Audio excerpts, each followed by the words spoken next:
This is what I really like this app for, and this is why I'm going to applaud this Craig guy, because we had a disagreement. We then talked about it. We brought data from this side. We're bringing data from this side, and now we're just having a discourse about it instead of trying to silence everything that goes against the narrative that we have attached our identity to.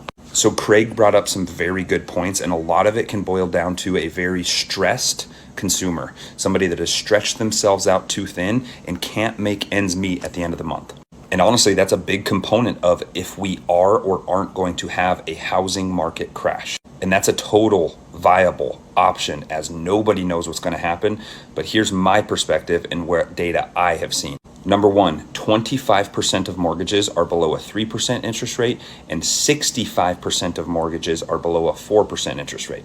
On top of that, out of every single home in the US, 40% of them have no mortgage. So let's just take that last statistic, for example. 40% of every home, all the inventory that America possesses, has no mortgage, which means those consumers are not stressed, which means a majority of them are going to sit on their house, they're not stressed, and they're not going to flood the market so that they can jump into 7 and 8% interest rates. So that's the 40%. And then 65% are below 4% interest rates. With where we're at in the interest rate environment right now, we're at like 7.5%, 8%. And so it's very, very not likely that 65% are going to sell their house and flood the market.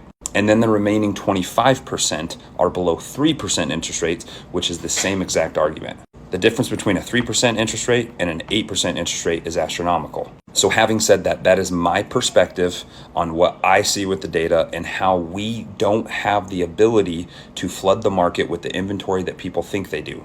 And don't get me wrong, anybody that falls in that statistic, some people will sell. The situations that they're in, they may need to sell or want to sell or get into something new. But with 25% below 3, 65% below 4, and 40% having no mortgage at all, I just don't see the volume coming into the market to crash it.